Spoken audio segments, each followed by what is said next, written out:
और जैसे जिस दिन मरून बैरे मिलती है, बलिदान का बैच मिलता है, तो एक सबने देखी होगी कि एक सेरेमनी होती है जिसमें वो ग्लास होता है। हाँ जी।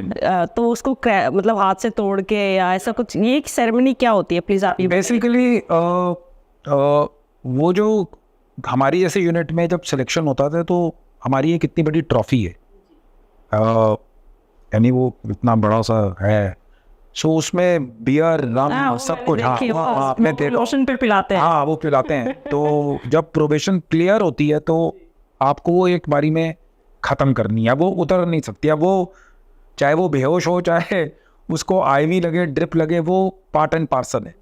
सो बेसिकली जो आप ग्लास ईटिंग रिचुअल कह रहे हैं, वो बेसिकली जिस ग्लास में आप लोग नॉर्मल जस्ट टू प्रूव कि आप लोग अल्फा मेंटालिटी और आप कुछ भी कर सकते हैं, बिकॉज यू हैव डन वो 90 दिन का प्रोबेशन, आप यू आर, यानी कि देखिए कितने सारे लोग हैं, चुनिंदा लोग फौज में आते हैं, उसमें से भी चुनिंदा लोग फिर पैराशूट रेंज या पैरा एसएफ में जा रहे हैं।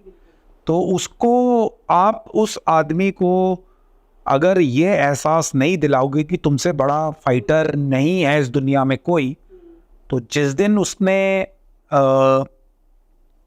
मिलिटेंट को या दुश्मन को मारना है तो उसके मन में कोई डाउट नहीं रहना चाहिए।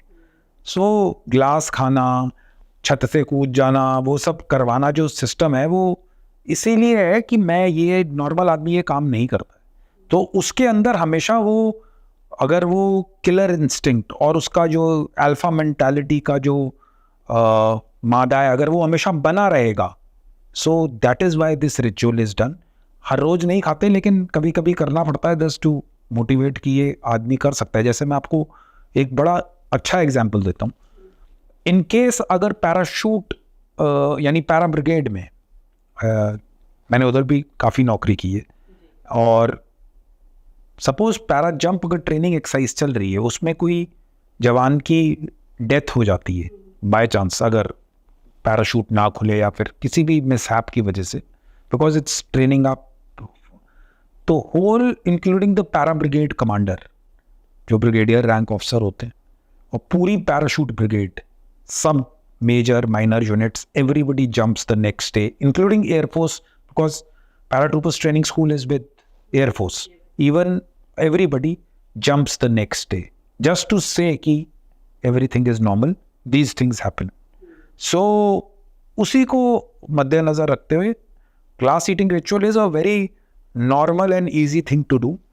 आप ग्लास को रखो दांत के नीचे, उसको लगता नहीं है, थोड़ा सा लगेगा, वो कर लेगा मैनेज, फिर उसको आप उसको पी लो अंदर अंदर, वो उसको चूरा कर दो पहले साइड में से रख के, फिर उसको पी लो। पर उस टाइम पे बंदा इतना खुश होता है कि उसको मरून बेरे मिली है, वो ग्लास क्या, आप उसको लोहा भी दोगे वो भी चबाना शुरू कर देगा वो, because he is very happy at that time. उसको, उसने अपना ड्रीम अचीव किया, and he is one of those few guys जो मोटरसाइकिल पे निकलेगा हीरो की तरह सदर बाजार में, तो people will look around. So that is what it is.